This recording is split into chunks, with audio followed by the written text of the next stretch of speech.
Peace and welcome to The Culture right here on the Black Star Network. I'm your host, Farajii Muhammad. Thank you so much for tuning in and being a part of the conversations today. Folks, we got a lot to talk about. First and foremost, it's the first day of work for Justice Ketanji Brown Jackson as she starts the new session of the Supreme Court. A lot is on the docket for this session for the High Court, and we'll talk a little bit about it and the historical implications of having her as part of the conversation and making those decisions that affect millions of Americans. We'll have that conversation. Also, let's talk about inflation and the impact that inflations are having on all of us, as there are new polls and new research that shows that Americans are struggling right now due to inflation. Will there be some relief? We'll have that conversation. Plus, on Friday, there was a special day that was marked by women across the country called A Day Without Us, as women decided to take back their voice about the issues of abortion rights and so much, and reproductive rights of women and so much more. So we'll be checking in to talk a little bit about that and a whole lot more. So stay with us. That's all happening on today's edition of The Culture right here on the Black Star Network. Let's go.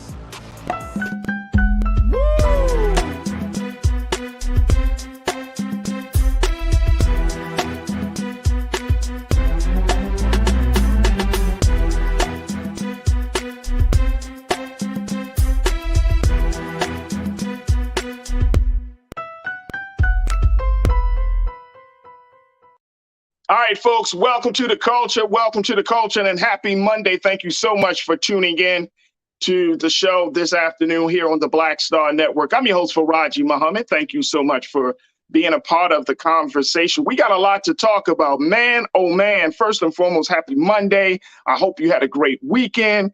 But we have so much to talk about because this is a big, big day in Washington. Today, let's jump right into it. Today is the first day of work for new Judge Ketanji Brown Jackson.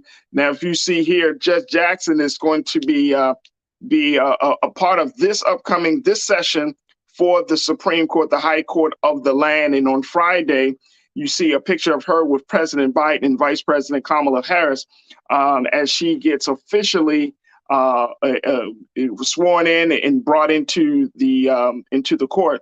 And so there is a lot of hope. There's a lot of excitement. But I'm asking a question today. What do you expect from Judge Ketanji Brown Jackson in terms of her involvement being on the Supreme Court? Now, she's coming into a court that is still very, very conservative. It has a 6-3 conservative majority on the court. But the big thing that many legal analysts and lawyers and professors are looking at is the impact of her dissenting opinion. That is the big thing. And so when we look at, she may not be a part of the majority, but how she will interpret the law and how she will lay out her understanding of the law as it relates to millions of Americans is going to be crucial. Check this out, folks. I want to share with you just a little bit as we talk about this first day of court for Judge Jackson. But I want to share with you, and Keenan, let's throw that to use a couple of first quote on the screen here, bro. When we look at this, how Judge Ketanji, this comes out of April Ryan's story for The Root, where she mentioned that Judge Ketanji Brown Jackson makes her first official day today as the newest member of the United States Supreme Court, where she will sit on the High Court for a lifetime appointment. Now, that's going to be fantastic. Now, as Jackson ascends as the first Black woman installed to the High Court, there is a sobering reality. She is the minority of judicial ideology among the 6-3 conservative majority Supreme Court. Now, that's going to be a big concern. Let's take a look at what some legal analysts have to say about the impact that Judge Jackson can make on this. Take a look at this one here. Check this one out. She is not going to be the savior of the court. So let's temper. This is important because, folks, we need to temper our expectations. However, she is going to write some very powerful dissents that will set the frame for the court going forward. Now, this is according to political strategist Chris Meltzler, who told the Griot. Kirk Schmoke, who's the president of the University of Baltimore and Baltimore City's former mayor of my hometown, said, quote, based on the current makeup of the court, Justice Jackson, is likely to be writing more dissenting opinions than majority opinions, but in time, her opinions will have a great impact on law and policy in America. And I'm so happy that Mayor Kurt Schmoke mentioned this, and so did Chris Meltzer, because a lot of times we tend to think that it's just about that vote, right? But those who are also crafting the dissenting opinions are also also have the opportunity to set a tone, create a new vision, right? And give us a context on the interpretation of the law. And that's just as powerful, folks. That's just as powerful as the decision on a particular issue. And there are a lot of issues that are going to be coming up for discussion for this coming session, folks. I can't, and here's the thing, when we look at abortion issues, reproductive rights, we're looking at gay marriages in this country, we're looking at interracial marriages, we're looking at voting rights. These are fundamental issues. These aren't just like, okay, Supreme Court, all right, we're not going to worry about it. These are big issues that Justice Jackson is going to be voting on. And so I'm posing a question to you. Make sure y'all jump in the conversation on YouTube, Facebook, and all of our streaming platforms, Black Star Network, of course, and be a part of the conversation as we have this, as we talk about what are your expectations for Justice Jackson? Do you foresee her making an impact? Do you foresee that her dissenting opinions is going to make a shift in law and policy? Share your thoughts with us, and we'll certainly post your comments as well. All right, let me go to my Culture Crew member today, Mr. Jules P., who is a hip-hop artist and is an activist. And Jules, good to have you. Always glad to talk to you on Mondays, bro. How you feeling this Monday?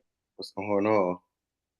That's all you just say. What's going on? Okay, yes, sir. All right, so I'll be okay. Happy homecoming week to Morgan State. Happy homecoming. Happy homecoming week Morgan State. Let's start with that. They're celebrating their homecoming this week. So big shout out to MSU. I can talk my talk if you want me to. We can make this all about me, my hometown. Do that. All right, we'll get to that later. Then we definitely get to that. But looking at Justice Jackson, Jules, and looking at the impact, looking at the great excitement that people had when she was appointed by President Biden. She got looking at all the madness that happened when she was getting through that approval process through the Senate, through Congress, all that madness that happened. And then for her to come out on the other side. Now we're at the first day of her being on the job. What are your expectations for Justice Jackson? So mine are very simple. I'm part of one of the few minority who understand how politics doesn't work and then how it works, if that makes sense. So here's what I'm going to say. It's kind of sort of the same expectations I had when Barack Obama took office. It's like, okay, yes, we have an African-American in a high position. In our minds as African-Americans, we want to say, oh yeah, now we're going to, fix this and do this and take care of this. And it's like, I also understand there's also a side of government, there's also a side of law that they still have to abide by. There's also things that they have to take care of that are also bigger than just, our issues as well. So my expectations for her is just to lead properly. I don't care what the issue is. Use good faith. Use your, use your mentality. Use your mind to, actually think about what the issues. Think about the topics. See what's being presented to you. See what laws need to be fixed. Need to be changed. That's it. My expectations are really simple. I'm not putting a burden on it. Like it's too many times we say we get a person in power that's African American. We want to put all of our struggles on that person to fix. And it's like, that's a part of it. Yes, they got to bring some of that to their political office, but at the same sense, they also have to correct laws and things that are going on in our current state and time in this country.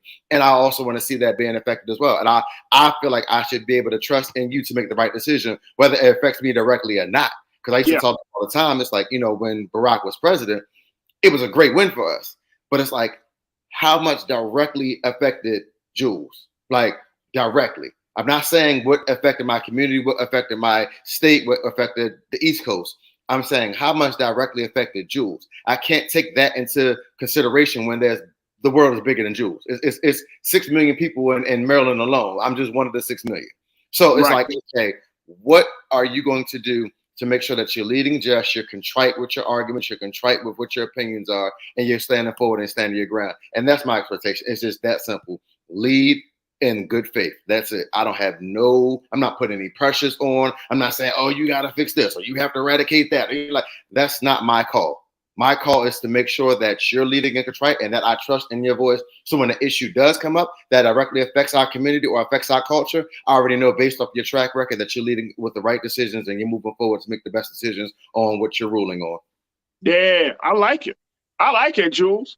I like it, bro. I think that's solid, and I think that's a good place for us to be. Folks, join us in the conversation right now. Post your comments on YouTube and Facebook as we're asking the question, what are some of your expectations? Do you feel the same way that Jules feels? Like, you know what? I just want you to do a good job, use the best judgment. We're not going to put too much on you. And we will see how things go from, over these next few months. Now, here's the thing. I think that we need to take, and this is just a little bit of the footage from I think it's from Friday, if I'm not mistaken. And Keenan just let me know. Keenan and Joe let me know if that's the footage from Friday. But when we look at this, okay, this is from Friday. Thank you. So when we look at, and this is her with Judge Roberts, who leads the court. And as you know, if you know about the history, Judge Roberts is a conservative judge, but he does support some things outside of the conservative space. He did. Some people say he's not as conservative as say the other justices on the court. So, but I think it's just because he kind of leads the court, Jules, that he has to take both sides into consideration, right? And so I think what we're seeing is it's going to be interesting, very, very interesting, because of Justice Jackson's experience working under Stephen Breyer, who's the former justice who retired. Because of her experience working with him, the tutelage and the mentorship, because of her personal experience, I mean, she's coming in, bringing a lot to the table. And I also know that, her experience and even in the social justice space and the conversations about everything from CRT, critical race theory to others, like she's not totally in a bubble. Right. And so I think to your point, even though she's there, we have to allow her to do her job and see if she can do the job well, because it's going to be a shift. Now, here's what I think might happen, and this might be another thing, interesting thing for us to keep in mind. I think a lot more people are going to pay attention to those dissenting opinions. Normally, when the Supreme Court makes a decision, for every decision that's made by the Supreme Court justice, a dissenting opinion is issued. But I think a lot more people are going to wonder, okay, what does Justice Jackson, where does she stand? So I think that this is going to encourage people to pay a little bit more attention to the dissenting opinion, because you have a new voice, a fresher voice, a new face, a Black woman. I think people are going to start to read those opinions. And I'm going back to what former Baltimore Mayor Kirk Schmoke said. That is going to shape people's context. It may not shape people's context in that particular case at that time, but for the American people, we might see more people wanting to get more information and to learn the other side. What's your take on that, Jules? You think more people will be involved, will want to read her dissenting opinion and not just listen to the decisions? So that's another part of my point that I 100% agree with. So it's like, now that we have someone that's of our ilk, of our color, of our culture, now that allows me to pay, because I didn't pay. I'm going to be 100% honest, and then whether this takes away my activist side or whatever, I didn't really pay attention to anything that the previous Supreme Court justice did, because I wasn't in tune. But that's the same way with presidents. I wasn't really in tune with Bush and Clinton and the previous presidents until Barack came. Then once he came, then I started to sit down and listen more. So it's like, okay, I don't know what I don't know. So I can't sit there and make a decision based off previous presidents or previous Supreme Court justices just because I'm paying attention to her. Now that I sit down and I'm like, okay, now this lets me focus and hone in on who the position of power is. They look like me. They talk like me. They walk like me. Okay, this is something okay. This now expands my mind because yes, I'm a hip hop activist. Yes, I work full time, but now this gives me another side of the plate to look at. Of okay, well, what I don't know. Let me research this. Let me find out more information about it. So now this allows me to pay more attention. So now I'm more in tune. And I tell people all the time, my go-to is Twitter because I say, you know, when you look at things on Twitter, when it involves news, U.S. news, world news, it's up to date at the moment. So now I'm paying more attention to those tabs in the middle instead of looking at my timeline. I'm saying what's going on. I'm saying what's being decided. I'm saying what's being brought in, what's going to be changing for the future, what's the next 5 years, the next 10 years looks like. That's what I'm paying attention to because I have somebody of my ilk now representing me in office. Yes, they're not handling my problems or what I have going on personally, but that's somebody I can tell my child, hey, when you grow up, you can be Supreme Court Justice. When you grow up, you can be a president because now I see my color represented instead of just athletes and entertainers. There it is. There it is. Let's get to some of our online culture crew members, Jules.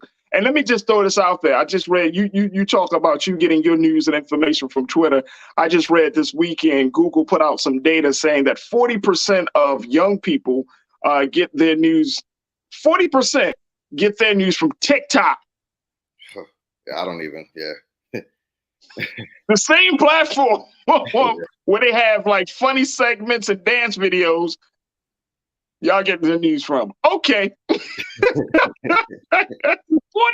That's from Google. So I was like, what? That's crazy. All right, let's go to our online culture crew. Folks, post your comments and let's jump into and share what you want to say as we have this conversation about Justice Ketanji Brown Jackson, your expectations, and some of the big things that we need to look at for this upcoming session. Will NC 100, you kick this off this afternoon. You say, look, I don't think right now her effect is going to even be noticed because the court swayed too much to one side. Just look at the latest press release from our so-called non-political Supreme Court. Y'all know how, let me just share with you, for those who don't know and those who just checking us out. Look, I don't think that the court should have a political bent on it. I don't think you should have conservatives, Democrats, or Republicans, Democrat, conservative, liberal. I think that takes away from the court being unbiased. Mm-hmm. Because if you see it, if you know certain people are Democrat or Republican or conservative or liberal, then you kind of already know that they're going to either choose party lines or what's in the best interest or party interest, right? Mm-hmm. So it takes away from that, from the court being a quote unquote a neutral space where all sides will be considered. And we saw that with the reversal of Roe v. Wade 100 days ago. When the court gets politicized, then those decisions get politicized as well. So we will see. I'm right there with you, Will. Thank you so much for checking in. Truth is power. My guy, you said Sonia Sotomayor, the other minority on the court, and she's the Latino system, and on the court, she said Truth is power said has come back up now, and they are going to write some powerful dissents. Right. I think I see that too, Truth is power. I think to that point, that's why I say I think a lot more of us are going to be interested in the dissenting opinion about these things than just the decision themselves. So it's going to be very interesting. Corinna, good to hear from you, sis. I hope you had a great weekend. You said Judge Roberts can put on the guise of being supportive because of the 6-3 majority. Do not be fooled, because he may occasionally, yet rarely, dissent. Thanks. Absolutely. Absolutely. And I'm saying that, and I'm glad that you mentioned that, Corinna, because at the end of the day, he is still a part of the larger picture of conservatism and being a part of the Republican Party. And so, yeah, I'm not expecting any different. Sandy, you said, I listened to some of the Supreme Court earlier. She asked some interesting questions. Yep, I'm right there with you. And Truth is power, you came back and said, the only thing I'm looking for from my sister, please do not recuse yourself. None of the other justices recuse themselves on controversial topics. Neither should you. Affirmative action is coming up. That's one of the big conversations. And Truth is power, you're absolutely right. I think that's one of the many big conversations that we can expect in this session, Jules. We're talking about affirmative action. We're talking about voting rights. They're going to be talking about the issue of interracial marriages and same-sex marriages. Don't recuse yourself. You cannot recuse. Please don't recuse yourself. With this session being the way it is, we just came out of this. I mean, people are still reeling, Jules, from the decision that was made around Roe v. Wade. Mm-hmm.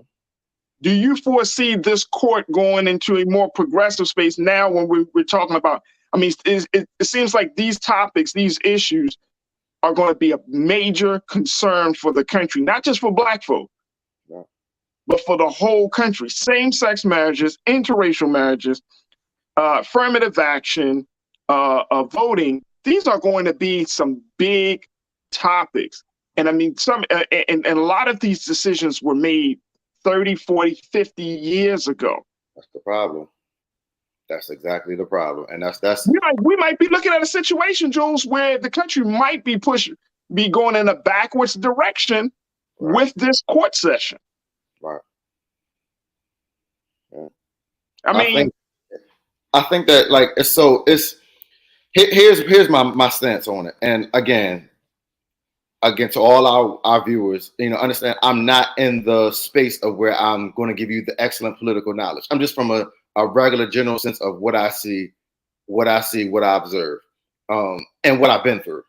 So, and that's always what I speak on. So I speak from honesty. I've never been in the Supreme Court. I've never been in the court system. I don't know that side of it, but I'm speaking on what I know, what I researched, and what I've experienced. So literally, if you're thinking about everything that's going on in the country, when you're bringing up same-sex marriage, when you're bringing up affirmative action, when you're bringing up Roe versus Wade, well, the problem I have with some of these topics are they were ruled on without any notice, without any care, without any explanation. That has nothing to do with what knowledge that we possess as the Americans or as the culture of getting that information received to us. A lot of the stuff was made without our decision or our opinions. It wasn't a vote taken from us. It was decided above us. So that's why I do agree with the comment saying, when you make a decision for Supreme Court Justice Jackson, when she makes a decision, stand on your ground. Like if you say it, you say it. Don't let nobody tell you nothing or how to feel about it, or to try to recuse. Stand your ground. How you feel is how you feel, because again, that's the issue. A lot of times people don't put faces to decisions they make. They say if it was a court decision, or was it this decision, or was it this party decision, or was it conservative? No, I'd rather have the face say, this is what I decided on, and this is what it's going to be. And then after my lifetime sentence is over, if somebody wants to come then and change that afterwards, that's fine. But this is my face associated with this issue or this matter, and I'm going to put my face beside it and stand strong and firmly on what I say and what I rule on. So when the time comes that this is brought up again, hey, we know that okay, let's continue this. Boom. That was from Supreme Court Jackson. We know who it came from, instead of just sitting here wondering, okay, where are these laws coming from? Where are these decisions coming from? Why are we not being notified? How are you affecting the lives of women and you're not even a woman? Just there's different things that we've been going through literally in the past 6 months to a year. It's okay, now let's put the face, let's put the name behind. Okay, if I'm rocking with you, yes, I'm gonna hold you to a certain standard because you're of my ilk, but at the same sense, I'm not gonna put an expectation or a burden on you because I want you to stand firm. Even though I don't agree, I'm gonna stand firm. You know why? Because I don't know the information and I'm not on the inside. So I can't tell you, oh, you did that wrong. Oh, I don't like the way you did that. I said, oh, okay, I might not agree, but I'm rocking. It is what it is. You made a decision. Yeah, absolutely. Absolutely. Well, you know what? We're gonna have to see how this whole situation plays out, of course. As this is her first day, we're going to get a better sense. I do know that a lot more Black folks, especially Black women, are feeling empowered to learn more about the Supreme Court. We might be seeing a new generation. Some people said that when she was appointed, she's going to inspire a new generation of young Black girls, little Black girls, to get in the law. And that's a beautiful thing. That's a beautiful thing. Now it's a time. Here's the thing. It's now time for us to not look at just this appointment as a symbolic gesture. It's a time for look at it as another step towards some level of progress. Hopefully it leads to another step of liberation, another step of raising the consciousness of not just Black folks, but this whole country. And it takes us another step towards, looking at the Constitution, looking at laws that govern our country from a different perspective, and how those laws can be interpreted to help all of us, to benefit all of us. Because right now, the way the laws are being used, they're being weaponized against us. And we're looking at major decisions being made over these next few months, and that will possibly just uproot the lives of so many people. And so I hope that we see something different coming from the Supreme Court. Even in the dissent, I hope that people will really, really pay attention. Go ahead. You got the final word, bro. And the point that you said is my point 100,000 times over. I'm not that involved in politics. I'm not that divested in it. I do not care that much for politics. I'm going to say that a million times. But what I do understand is the power and impact. So when I think of Supreme Court, I think of Thurgood Marshall. Now I'm thinking of Ketanji Brown Jackson. So now I look at that as, okay, now I have little black and brown boys and girls that can now say, okay, there's other things in life I can achieve and attain to be. I can now research this. Even if it's 10 people, that's 10 more than yesterday that didn't know anything about her being in office or serving as Supreme Court justice. And that's the point. Impact is the biggest thing to me, just from my side of this, because again, I'm not politically tied to anything. I don't care. But when it comes to the impact, now it makes me care, because now I say, okay, I have somebody that's representative of my color, my ilk, my generation, that's doing something, making powerful change. Now I can say, okay, now these are other options I can learn, pass down to the next generation or the students I mentor. And that's all I care about. Absolutely. I feel you there, bro. All right, we're going to take a quick pause. When we come forward, let's talk about something else outside of law. Let's talk about economics, as we know that Americans are struggling right now, according to new data and research that's showing that Americans are struggling right now under the weight of inflation. Look, folks, I've gone to the store just these past couple of days. A box of Capri Suns went from $2.99 to $5.49. In days. Gas has gone up tremendously. And so we're going to break it down of where we stand on this issue of inflation and how are you holding up? Prices are going up, energy has gone up, rent has gone up. How are you doing?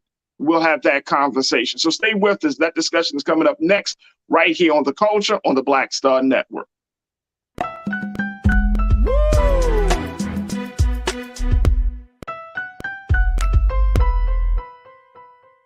Hatred on the streets, a horrific scene, a white nationalist rally that descended into deadly violence.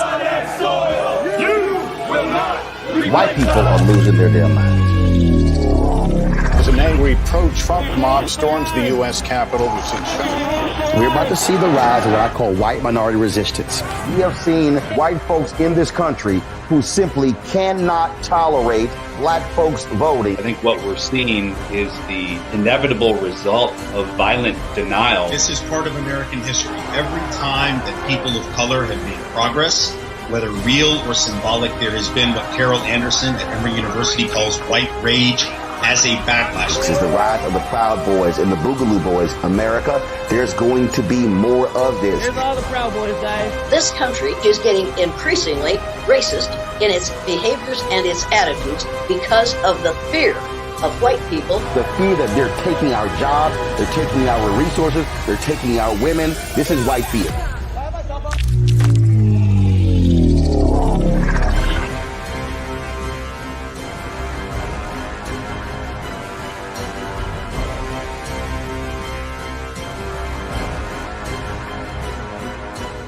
When you talk about blackness and what happens in black culture, we're about covering these things that matter to us, speaking to our issues and concerns. This is a genuine people-powered movement. There's a lot of stuff that we're not getting. You get it, and you spread the word. We wish to plead our own cause. Too long have others spoken for us. We cannot tell our own story if we can't pay for it. This is about covering us. Invest in black-owned media. Your dollars matter. We don't have to keep asking them to cover our stuff. So please support us in what we do, folks. We want to hit 2,000 people, $50 this month, raise $100,000. We're behind 100,000, so we want to hit that. Y'all money makes this possible. Check some money orders. Go to P.O. Box 57196, Washington, D.C. 20037-0196. The Cash App is $RM Unfiltered. PayPal is R Martin Unfiltered. Venmo is RM Unfiltered. Zelle is Roland at RolandSMartin.com. When we invest in ourselves, we're investing in what's next for all of us. Growing, creating, making moves that move us all forward. Together, we are Black beyond measure. Hi, I'm Dr. Jackie Hood Martin, and I have a question for you. Ever feel as if your life is teetering and the weight and pressure of the world is consistently on your shoulders? Well, let me tell you, living a balanced life isn't easy. Join me each Tuesday on Black Star Network for A Balanced Life with Dr. Jackie. We'll laugh together, cry together, pull ourselves together, and cheer each other on. So join me for new shows each Tuesday on Black Star Network, A Balanced Life with Dr. Jackie.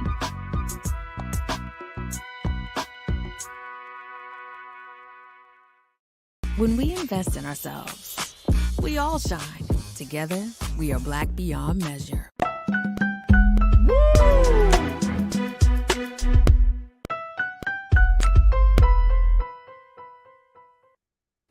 All right, folks, welcome back to The Culture right here on the Black Star Network. I'm your host, Farajii Muhammad. Let's have a conversation now as we talk about the issue of economics in this country. Now, inflation is kicking our ass right now, folks. I'm telling you. I am telling you.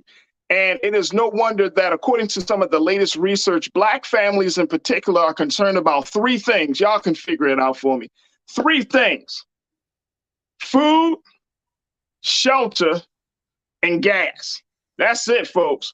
And according to some of the latest studies, it's showing that a lot of families, Black families, white families, Latino families, are definitely feeling the burden of inflation. Take a look at some of the latest numbers around this situation. Inflation now causing hardship for majority in the U.S. That's why, let me just share this with y'all very quickly. That is why when we have this conversation about capitalism, when we have these conversations about, the cost of and prices, hell, when we even talk about celebrity culture and the madness of how much money that's just being spent in a very wasteful way, then we got to look at the situation of inflation. Take a look at some of the numbers here and just check this out, folks. And I got this from the New York Times, where it says the majority of Americans, 56% now say price increases are causing financial hardship for their households, up from 49% in January and 45% in November. Now, the latest readings includes 12% who describes the hardship as severe and 44% as moderate. Now, although more Americans now than last fall say they are experiencing hardship, the percentage who are suffering severe hardship has held relatively steady at around 10%. Lower income Americans are more likely than others to be experiencing severe hardship. 28% of those whose annual household income is less than $48,000 say prices are causing severe hardship for their families. That compares with 12% of middle-income Americans and 4% of upper-income Americans. Let me just, y'all hear that? Y'all really taking this all in? So I wanted to just have a brief discussion about this, and let's bring Culture Crew member Jules P., hip-hop artist and advocate, into this conversation. Man, I mean, inflation is so real right now, Jules. And when you look at it, some more numbers also show that those who are making over $100,000 or more, they are also experiencing some level of hardship. Not quite as those who are making $48,000, or those families who are bringing in $48,000. But we're seeing that more and more people are being affected by our financial situation. What do you make of it, bro? So I have a running joke. Me and my lady had this running joke, and I also say this joke with my staff. I say outside costs $500. Every time you go outside, it costs $500. Doesn't matter what you're planning on doing. Outside costs. Once you leave your doorstep, it costs $500. Right, and right. Like, it's a joke. I said, take into consideration. I said, getting gas. Let's just say that's about 60 to 70. Getting food, groceries for the week or for the 2 weeks you're covering, $150 to $200.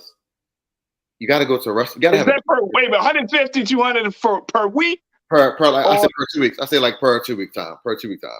Oh wow! Yeah, depending on your living situation. Like, I mean, it depends. Yeah, that's true. We kicking out at least $200, $300 a week. I don't have little ones in my house, so we're it's just me and her, and we work opposite shifts. So it's like, okay, I'm at nighttime, she work at daytime, so it's like we don't need that much right now. Right. But I mean, again, for a family that has more than us, yeah, so that can be 200 to 300 to 400. So again, right there, you're already at 460. You got to have a date night every now and then. You have to. What's that, Jules? A date night. Oh, going out. Yeah. If you can afford it, you got to have a date night. You got to have a date night. What? So that's at least. That date night better be a pizza, Netflix, and chill, bro. What are you talking about? Even with a pizza, the cost of the pizza now and the delivery added to it, that's $25 to $30. I mean, so now we already reached our 500 cap, and I just did a pizza, some groceries, and some gas. I ain't bought no clothes. I ain't bought no new toothpaste. I ain't went to Target. Like it's No, Target, you got the Target one is already included. The Target one gotta be included, bro. That's what I'm saying. That's gotta be included. It's literally like that's just the breakdown of how it is right now. It's like a lot of times I frequent out a lot. Like I'm a very social out person. So I can tell people the difference in how it was back then versus now. You're definitely getting hit with a lot of COVID recovery taxes on your bills, whether you're going to hotels, whether you're going to theme parks, whether you're going to restaurants. You're already going to be taxed extra based off of what you're doing. Flights as well, because I fly too. So anything that you're doing extra, you're going to be taxed the extra because now everybody's going to call it a COVID relief fund based on that company trying to recover from all they lost in those 2 years of the pandemic. So that's also going to be a part of the inflation that's not even accounted for just everyday life. That's just simple math of, oh, this is how much money we lost over a 2-year time frame. Yeah, we might have got a government grant or government loan to bail us out or help our companies stay afloat, but at the same sense we still have to charge our extra. So instead of it being $29.99, we have to charge you an extra 18% just to keep that recovery so we can put the money back into our box and pay off that loan that we got from the government to stay afloat for these 2 years. So it's just simple minor things to think about. Outside costs a lot. Inside costs a lot because then people can sit there all day and order DoorDash, Grubhub, Uber Eats. I'm not promoting these people because I ain't getting no checks. I'm just saying names. But these are things that, are taken into consideration of the regular life. That's why when you pose that question, how are you doing, is the great question, because you don't want to base your life off anybody else's in this current situation. How are you holding up? How are you surviving? We had this conversation last week, living within your means. We know for sure if you're living check to check, and that's the most of our community. So that's nothing to be saddened about because I did it for a very long time. It happens. But make sure in your living to check, you're at least taking care of your needs. Those wants, you're just going to have to table them. Them pair of shoes that you want to look at, you just got to table that for a second. That bag you're looking at, you got to table it because right now you're living in a space of need because of the cost of everything is so high. I mean, milk alone, I drink lactate milk. My lactate milk by the gallon now was done to hit $7 when it was $4 about 3-4 years ago. So it's just like, that's just shows you right there. If something minor items like that, well, then if you're getting a grocery cart and you're getting 25 other items, and each of those 25 other items are increasing by $2 or $3, it's not that hard to do math. That's $200 extra you're paying based on something that you got years ago. Hey, look, bro. When the dollar store makes a grand announcement saying that everything in their store won't be $1 anymore. Right. I knew it was going all downhill, Jules. I just knew. I was like, this country is done. The dollar store is no longer a dollar store. Right. The dollar store has come the $5 store, right? Now you're spending $1.25 at the register per item. But my thing is, and this is something that's being looked at in terms of some of the research and the data, and the question is being asked, well, how are Americans dealing with this level of inflation? And we're finding out that most people are cutting back on, like I said, date night, especially. They're cutting back on vacations and trips, making those big trips, right? I remember just before COVID, you remember everybody seemed to be traveling. Everybody seemed to be going to Turks and Caicos and going down to Mexico or going here or going there. A lot of traveling is cut down. Yep. People are looking in their budget and saying, okay, can we skim on something else in terms of living within our means? I think, and this might be the silver lining that comes out of this whole situation. because we are a country that love excess, right? We love spending money when we really don't need to spend. We love materialism, right? We love putting money out there all the time. And I don't know, I'm not in these spaces like going to a club and blowing off hundreds of dollars, thousands of dollars in some cases, right? I don't find that to be a good time to me, bro. Like, I don't want to go no place and come home broke and be like, boy, I had a great time. No, I didn't. No, I didn't. So even in that part of the culture, we got to change that. You know what I'm saying? And there are a number of things, like I mentioned, cutting back that people are doing. But here's something I found to be even more fascinating about this. When you look at the article from New York Times and other places, they said that Americans' financial plans are being thrown out the window because it's hard to have a plan when you have so many uncertain variables, so many uncertain factors. You can't even come up with a plan. Here's case in point. I live around the corner from a gas station. When I first moved in, when we first got into the area, the gas was $5.09. Over a couple of weeks, the gas has gone up to $1 more over a matter of weeks. There wasn't no memo. There was no any type of communication, no email sent. It went from $5.09 to $5.45. Next thing you know, it was $5.65. And I came out the house 2 days ago. That joint at $6.05. Right. That was a couple of days ago. Come back this morning, drove past it this morning. Boom, it's like $6.19. Like, damn. And this is only a matter of days, right? A matter of days. So, I think this thing is going to force a lot of us to reevaluate our values and our relationship with money in a very, very big way, bro. But you know what? It's also key. And so here's another discussion. I like to have these discussions. Like, I have a lot of these type of conversations in the house. So like we're tuning now on the Culture Live on Monday. My favorite day of the week to be on here is Monday.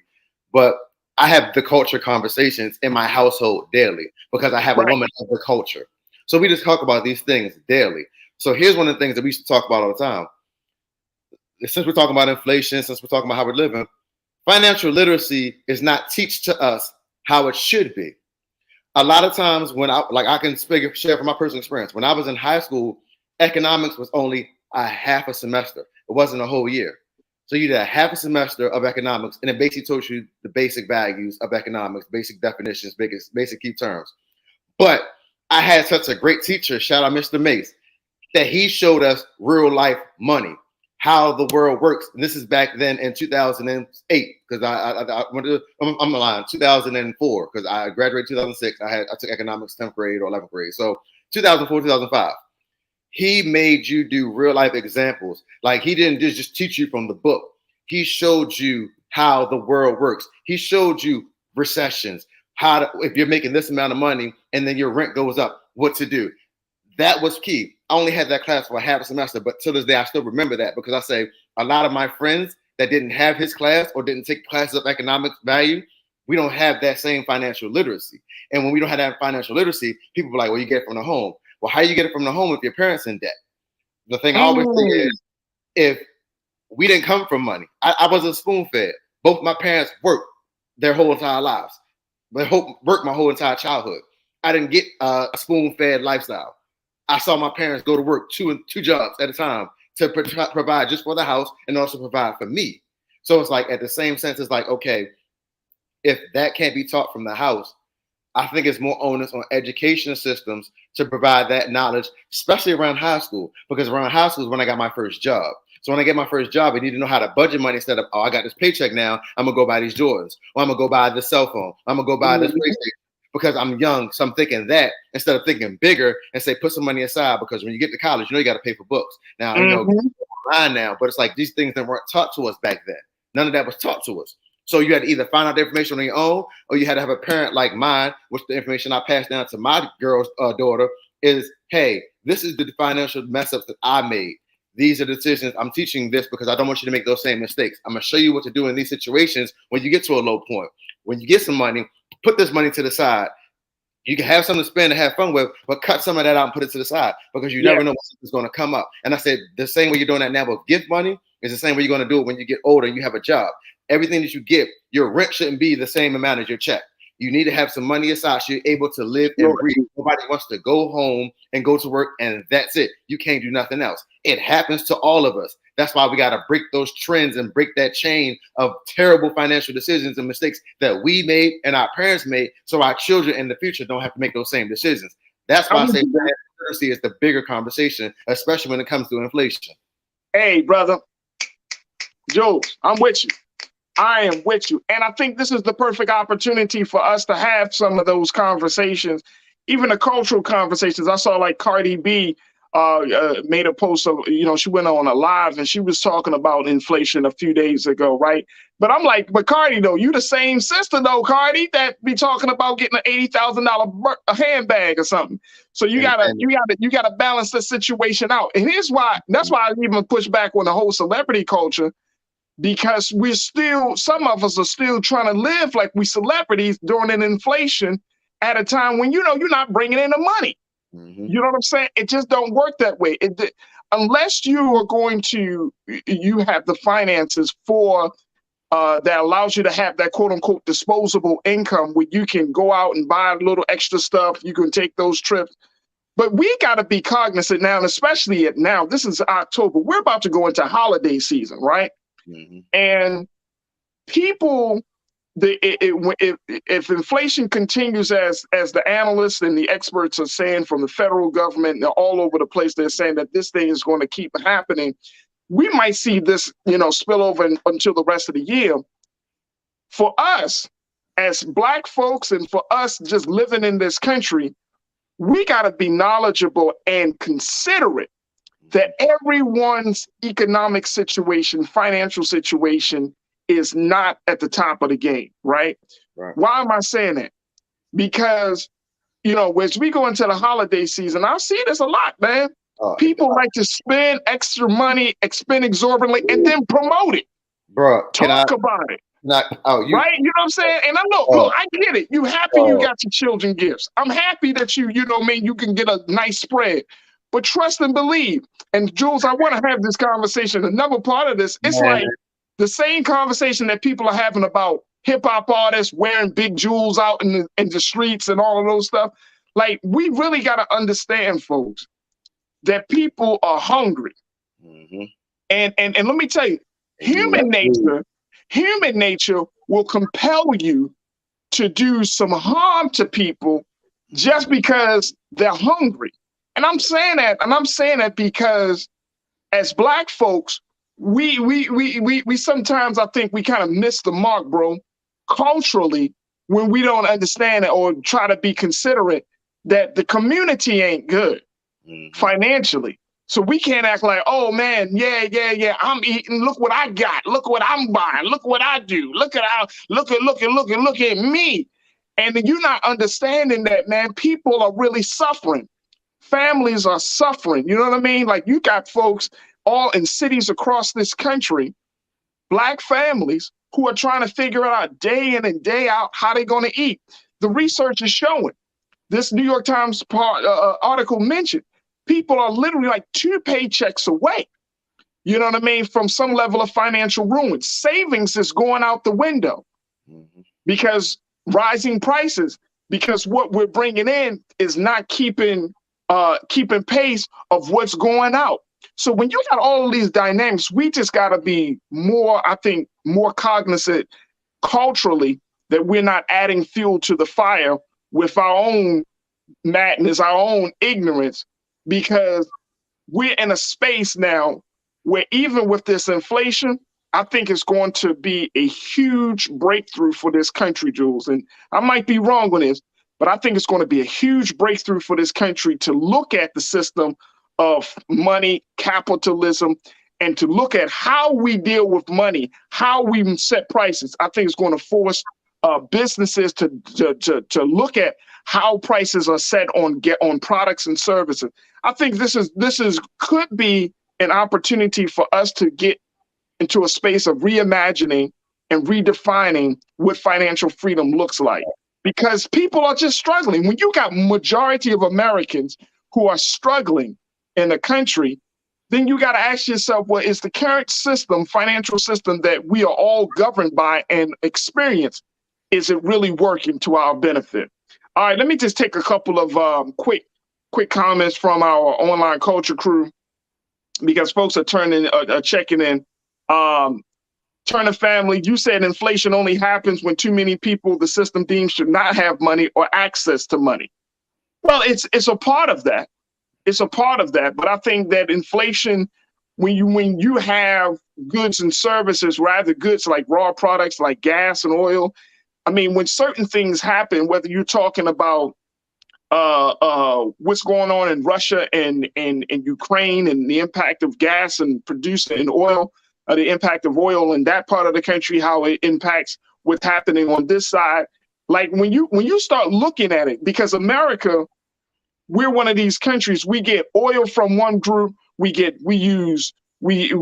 China to produce other things, we get this country from other things.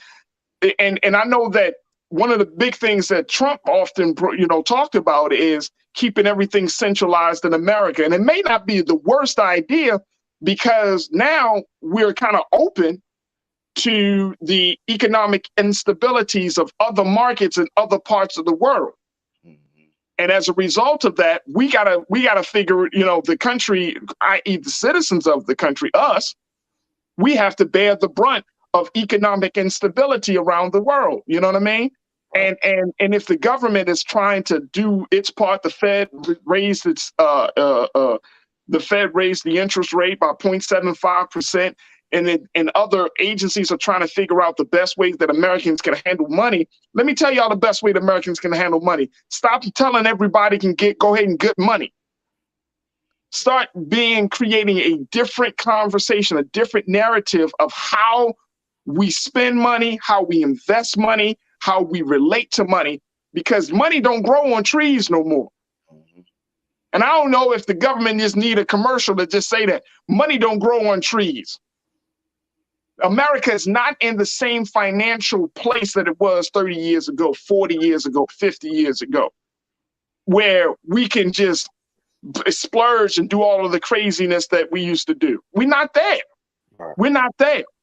Businesses don't have a social responsibility. As long as they're getting their profits margins met, then we're in a different place. I mean, we got to think about all of that. We got to really think about all of that. I'm going to let you get the final word on this, Jules. I want to get a couple of more folks in. Sophia, you checked in. You said, thanks for highlighting that, Jules P., because most people have not a clue where inflation comes from. My God, our education system sucks. There you go, Jules. There you go, teaching and training. Danae, you checked in. This is what's meant to save for a rainy day. Furthermore, it never stops raining. Facts. Come on, Janae. Because ain't nobody going to save us. Oh, my gosh. Wow. Janine, you said, my grandparents always told us, if you make a nickel, save a penny. Yeah. Right. Yeah. Facts. Yeah, that's a big one. That is huge. Corinna, you checked back and you said, also, it is so important to save for your retirement, meaning your employer is not the only one contributing, but you are too. SSI will not be enough, and GOP is threatening to take those crumbs away. Yes. Yes. Yeah. Yeah. So so look at that. You even have to figure out, when you work at a job, you even have to figure out how to strategize to get a 401k with your job. Some, of course, states offer 401ks that you can, invest into, but you got to have these conversations. And back to your point, Jules, if you don't know these things, if this stuff is not brought to your attention when you are young, and you got to learn these things through trial and error, you're not gonna move it accordingly based upon this inflation, because we don't know what other financial situation is coming around the corner. And I know what the president often say, or what Congress people often say, that no, we're in a good place. We're in a good place. Y'all ain't paying. We not in the same tax bracket, bro. All right. That's what it is. We're not in the same tax bracket. All right. You know what I'm saying? If you're a congressman and you're making millions of dollars because of your salary and other interests and other things that you got your hands involved in, We're not in the same tax bracket. Right. You getting PPP loans for stuff, and you squawking about 10,000, 20,000 for the American people. Like, it's just not the same. We're not in the same tax bracket. Right. So, I mean, this thing is going to cause, I think this thing may cause a huge shift in a lot of ways, Jules, a lot of ways. You got the final word, bro. What's your take? I got the final word. Okay. I'm going to treat this like TV. Is this camera on me? I got to talk to the people real quick. Go ahead. So I might ruffle some feathers, but I'm going to say it. For this holiday season, for this Christmas, for the people that haven't done it yet, it ain't about social media with your children buying 1 million goddamn presents to post them and show. What you should do is get them a CD. I'm not talking about a CD player. I'm talking about a CD for banking terms, or certificate of deposit for those who don't know what a CD is, or get them an IRA so they can already start having that money for later on in life. For the ones that are struggling, and I'm not talking about the ones that have the money that can do that. Okay, fine. You got the bread. You want to get your child 20 million presents. That's fine. But for the ones that are struggling, that's just using social media as the competition, whereas the bar to, oh, this is what this person did, so I got to outdo them for my children. No, that's not what this is. You probably get your child gifts all throughout the year. They know you're a great parent. Continue being that great parent, but set them up for success in the future financially. Don't worry about having 29 million presents under a Christmas tree, knowing daggone what a child can't even spell. But that's a whole nother story for another day. All right, Farajii, because I'm about to go into a deeper conversation. There it is. There it is. And you know what? We're gonna have more conversations about financial literacy. Of course, folks, check in with Deborah Owens on A Wealthy Life, A Balanced Life, and a wealthy, getting wealthy, and then of course Dr. Jackie talking about a balanced life. We gotta have some different conversations about money, and especially coming into the holiday season.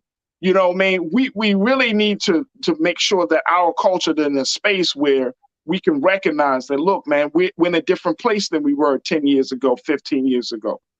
And one of the big challenges, and I think that this is also part about human nature, one of the big challenges that faces all of us is that we see things for how we want them to be versus how they really are. I'm going to say that to y'all one more time. The biggest challenge when we're dealing with major crisis, we see things for how we want them to be versus how they really are. And as a result of that, we don't move accordingly. So we got to figure out better ways to spend, better ways to invest, better ways to save. So that way, when we're talking about that future, that rainy day, when we're talking about getting prepared for what may be coming down the pike, then that we will be fully prepared. All right, folks, look, we got to take a quick pause. When we come back, let's have a conversation about women's rights, reproductive rights, and so much more. I want to talk about what happened on Friday around a campaign called A Day Without Us, where the call was made that what would happen if Black women didn't take to the forefront and didn't lead the charge on making sure that women are seen and heard. We'll talk about what happened on that day and a whole lot more in the next hour. So stay with us. You tune into The Culture here on the Black Star Network.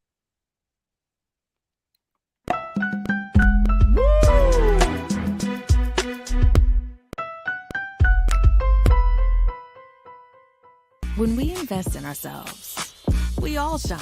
Together, we are Black beyond measure. Don't you think it's time to get wealthy? I'm Deborah Owens, America's Wealth Coach, and my new show on the Black Star Network focuses on the things your financial advisor or bank isn't telling you. So watch Get Wealthy on the Black Star Network.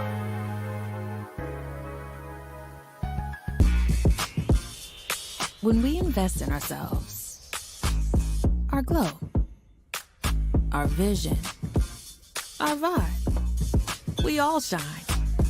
Together, we are Black beyond measure. When you talk about Blackness and what happens in Black culture, we're about covering these things that matter to us, speaking to our issues and concerns. This is a genuine people-powered movement. There's a lot of stuff that we're not getting. You get it, and you spread the word. We wish to plead our own cause. Too long have others spoken for us. We cannot tell our own story if we can't pay for it. This is about covering us. Invest in Black-owned media. Your dollars matter. We don't have to keep asking them to cover our stuff. So please support us in what we do, folks. We want to hit 2,000 people, $50 this month, raise $100,000. We're behind 100,000, so we want to hit that. Y'all money makes this possible. Check some money orders. Go to P.O. Box 57196, Washington, D.C. 20037-0196. The Cash App is $RM Unfiltered. PayPal is R Martin Unfiltered. Venmo is RM Unfiltered. Zelle is Roland at RolandSMartin.com.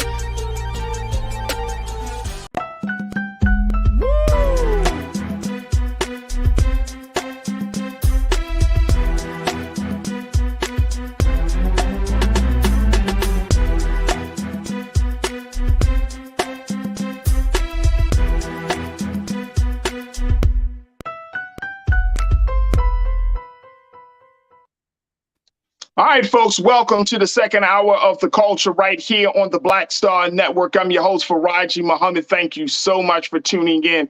And folks, I would highly encourage you to just join us in this great revolution we call Black Star Network. We are inviting you to be a part of the Black Star Network, to be a stakeholder of the Black Star Network. So you saw the commercial for Brother Roland just did, and I'm inviting you to join us. Please make sure that you support us at Black Star Network at blackstarnetwork.com.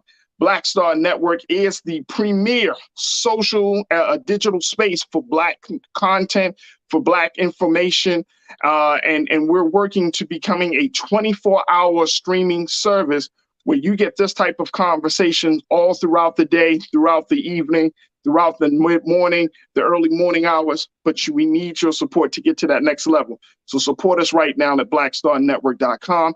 And then also make sure y'all check me out on my social media at Farajii on Twitter, The Real Farajii on IG, and Facebook. You can find me there, Farajii Muhammad. Let's continue to have those conversations. All right, folks, wanted to switch gears to talk about something that has been trending, which is what is the state of the woman here in this country. This past Friday, a group of organizations that are dedicated to the issue of abortion and reproductive rights and other issues that affect women all over this country decided to make moves to call for a day without us. Take a look at this, folks, because this is something that was highlighted in the root. Can you imagine a day without the work of Black women? No, I cannot. The Day Without Us campaign wants us to try. I don't want to try. I do not want to try imagining a day without my sisters. And so we wanted to talk a little bit more about this campaign because it's so important that we look at these things, not just from a political space, but really understand the value and the importance of the woman's work, the woman's speech, and the woman's presence as it relates to the issue. So we're joined by Dr. Avis. Dr. Avis, who you've seen, guys, on Roland Martin Unfiltered. This sister is a phenomenal sister, and she's been talking about a number of issues. She's one of our political analysts here on Black Star Network. She is an author. She is a professor. So she's a scholar in a lot of different spaces. We got Dr. Avis joining us today. Let's see. Dr. Avis, how are you this afternoon? I am great. How are you? Great to be on your show. Thank you so much for taking time out your busy schedule to be with us, Doc. We truly appreciate it. Absolutely. Now, Dr. Avis, I'm going to go back to this question that the root posed, and I think that, which is why we wanted to have you on here, because it was talking about this idea, this campaign of a day without us, really looking at abortion rights, reproductive rights of women, and women saying enough is enough. First and foremost, what do you make of where we are with women, with the woman, the state of the woman here in America, particularly Black women? Yeah. It seems like there are so many different things happening with sisters today. And as a man, I always try to just make sure that I'm on the right side of history, Doc. We appreciate that. So that's why I'm always open up the space to hearing from dynamic sisters like yourself and others. But what do you see as being the state of the woman in this country, particularly for Black women? We're in a very precarious space right now. I see us going backwards. This is a moment in which, for centuries, we fought every step of the way as women, and particularly as Black women, to get to where we are in this very race, gendered, very discriminatory society that we know we have to navigate each and every day. And the sad situation is, despite all that work, despite all the bloodshed, despite all the blood, sweat, and tears that have been put into getting us where we are today, what we are finding is that we're going backwards. We have a Supreme Court that has just run renegade over our rights. Yes, they've dismantled Roe, but if you believe that that's where they're going to stop, let me just say, you need to have another thing coming. That's just the beginning, I believe, of them trampling over our rights as a people, in terms of Black people, and specifically as women as well. And so this is a moment in which we have to fight. I mean, there's just no other way to put it. We have to fight in order to not only protect what rights remain, but also to get back what's been lost. I'm right there with you. We bringing back Jules P., hip hop artist and advocate, in this part of this conversation. And Doc, I mean, that is not a good place for us to be, considering that there have been a number of efforts by Black women organizations. Of course, we talk about Black Lives Matter, which is ran and led by Black women. Mm-hmm. So why aren't we seeing the type of improvements, even though we're seeing a lot more efforts at this point? We cannot overstate the damage that the Trump administration had on this nation as a whole, but also specifically on our rights and our safety, quite frankly, in this country, as Black people and Black women. And so what we're fighting against right now are the trickle-down effects of his very damaging actions, both in terms of his judicial appointments, but also in terms of the tone and tenor of the country that he ushered in, where white racist violence has not only been, well, I would say it's been embraced, it's been encouraged. It's definitely grown. I mean, if you just look at the statistics, we have a record number of hate groups that came into being under his administration. And we see that he is openly coddling these very violent organizations that oftentimes target us. When you look specifically at what the trickle-down effects of eliminating Roe would be, that specifically, in my mind, targets Black women, given that we are 4 times more likely to die in pregnancy and childbirth than our white female counterparts. And so these are literally life and death issues. And as we are looking towards the midterm elections, I think the thing that we have to be very cognizant of is this is a key way in which we have to fight back in order to begin that long journey of repairing the damage that's been done. And what role do you see, Dr. Avis, the community playing in that process? Because I still think that we're still kind of like very passive, yes. In our support. And, even for men, I think that, I know that there are a number of brothers in the community who are like, yeah, I support, women's rights, reproductive rights, equal pay, all of those things. But I still feel like we're still the minority, right? You know what I mean? That there hasn't been a full blown out effort by the community. And I've even seen some women pushing back on certain things, and surprisingly. So I'm like, wait a minute, as a community, we need to have some real conversations before, we can talk about policy, before we can talk about, law. The fact is that in our culture, we haven't reconciled on where we stand to help other women get further ahead. Are you seeing that same dynamic? I definitely am. It's really, honestly, it's sad for me to see the amount of fracture between, in many instances, I would say just Black men and Black women in our community right now. It is disturbing, to say the least, to see a lot of hate-filled conversations that I am seeing openly on social media. It is tragic. It is sad. And I want people to really think about this. Who does it benefit to have us fight each other like this? Think about that for a minute. Who does it benefit to have us hating each other in the way that I am seeing it, with the language that we are throwing at each other, both men and women, specifically in the Black community. What is going on? Why do you think that has happened? I'm not, ancient, but I'm old enough to know, to remember a moment when there wasn't this vocal, this loud and overwhelming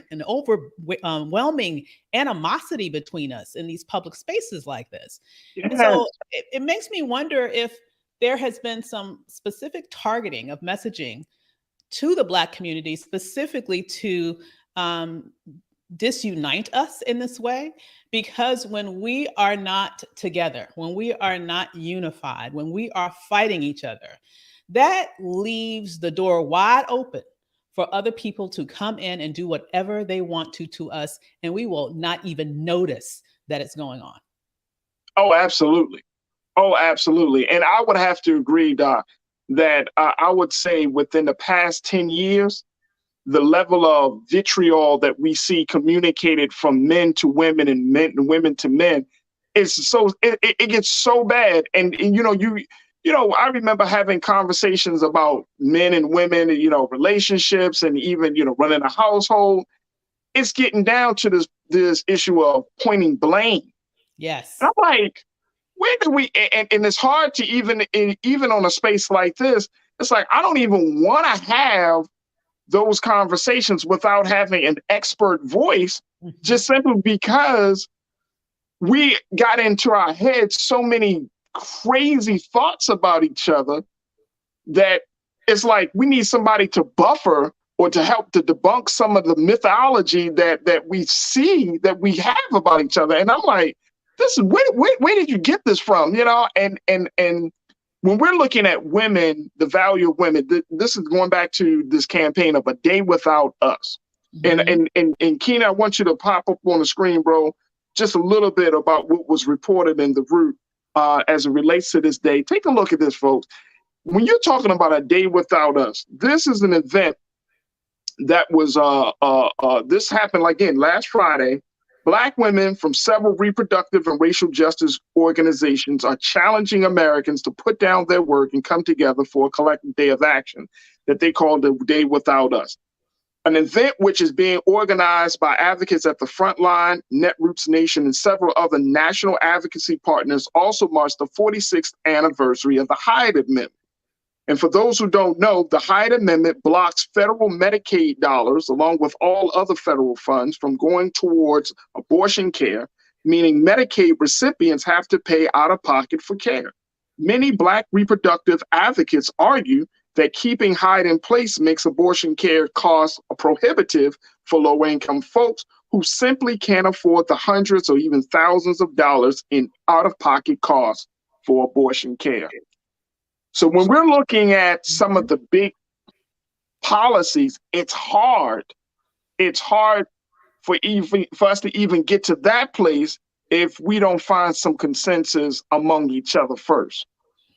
And absolutely. I don't know how to do that, Dr. Davis. I really don't. I don't know if we just need to have some more guided conversations about this, because, or if it's a matter of generation, because you got 25, 30, 35-year-old Black men who say, man, all these women are a bunch of this and that.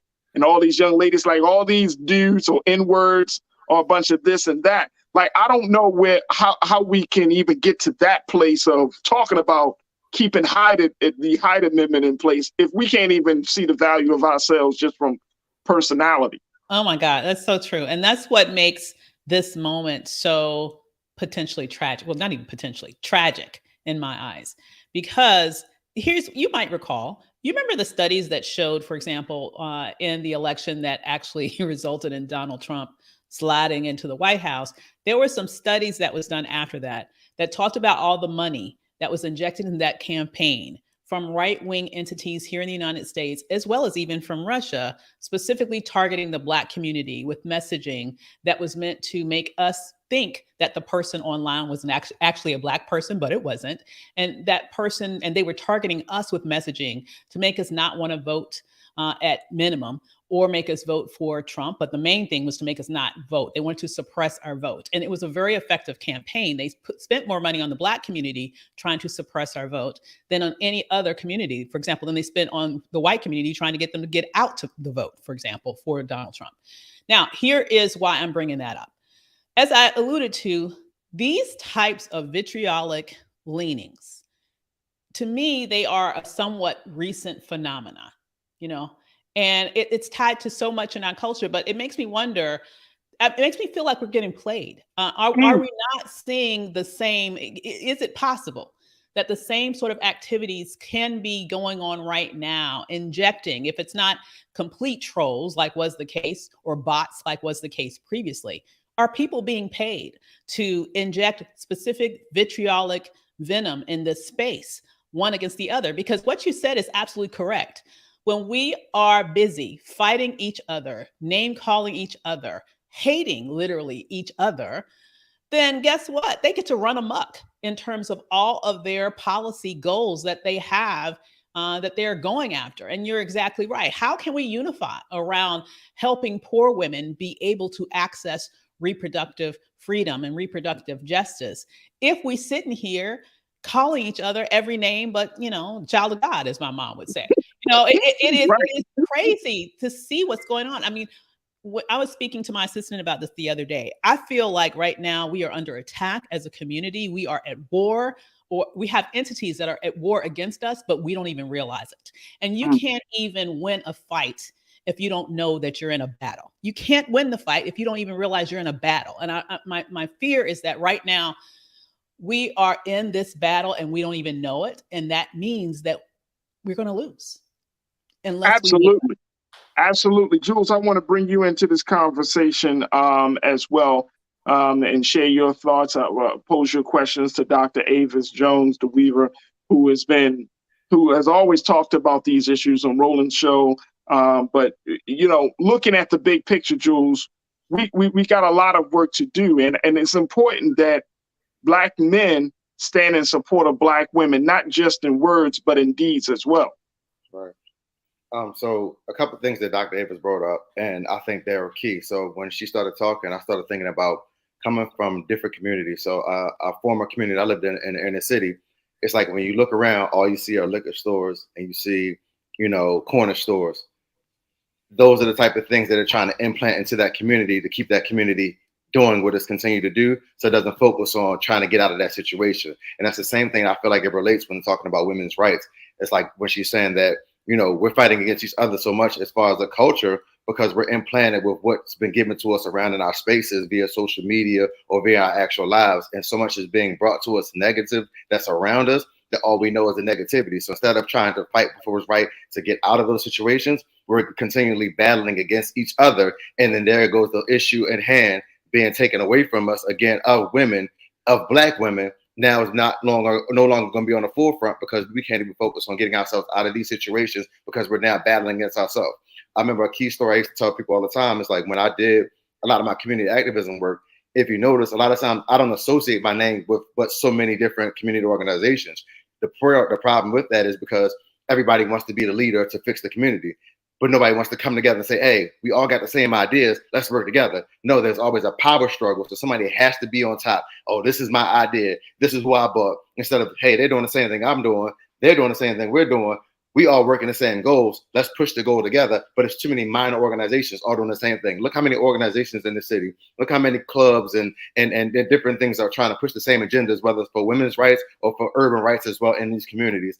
And it's like, churches even as well, because I can bring up the religious side as well, them trying to do their part. But it's like, hey, if you sit down and focus on the issue and let the issue be the drive instead of your personal clout or your personal following on social media or your personal media gain that you can get or financial gain, then that's where the issue lies. And that's the point that when she spoke about that, that's what struck the most with me. So, and I think that Dr. Avis, that when we're talking about you, and I think Jules is hitting on a cultural point, which I think is the trend right now, that if you talk about male-female relationships, then you're going to get some attention, right? Oh, that yeah. if you I saw some dude my wife showed me some post some dude made about Rihanna performing at the Super Bowl and how by her just having her baby, she needs to be at home. He said, as a man, I would encourage you to stay at home with your child, not move around as much, take care of yourself. And I'm like, who the hell is this guy? You just some random black man telling a sister as if women never worked while they were pregnant or didn't go back to work after they gave birth in a very short period of time. Don't jump around, don't, sister, you should be home. I'm looking at this guy like, boy, you on the wrong side. And boy, did the internet light his ass up. I ain't seen so many black men, but then a thought came to my mind was like, dude is just trying to get some he was just trying to get some clout, right? And here's the problem. You are going in on your sister. Yeah. For and Doc, you asked this question, what do we gain? You really gain nothing. Oh my God. We really gain nothing, right? Exactly. And when I see those and I see posts like this all the time from black men. I see posts, crazy ass posts from black women about men. And I'm thinking to myself, man, we really going in the wrong direction because the enemy of our rise is looking at all of this. Mm-hmm. And you said it. And so so people don't think it's a conspiracy theory for me, Doc. You said it. You said something must be going on where ideas are being introduced into the conversations, whether it's in a social media post, whether it's in meetings. Something is going on to disrupt the unity of black men and black women. Something is legitimately going on. And I think that we as our people, and this is why we have the show, we have to recognize when somebody trying to sow a seed of dissension among the family. Yes. Yes, we sure do. I mean, come on now. If we know just a little bit about our history, okay, then we would know, when has there not been a moment? I mean, it just came out the other day about how the FBI had been, in essence, spying on Aretha Franklin for 40 years, right? All the way up to, all the way up to, I think it was 2007. I mean, this is very, very recent. So what I'm suggesting here is, when have there not been outside forces attempting to redirect our narrative from within, from infiltrating us, right? And making us to think the way that they want us to think in order to cause internal dissension. The whole point of COINTELPRO was not only to murder people, but also to cause internal dissension, right? And I just want people to understand that hasn't gone away. And it's beyond even the old system, and it's beyond the FBI. I'm gonna be perfectly honest with you. That's why I'm suggesting that.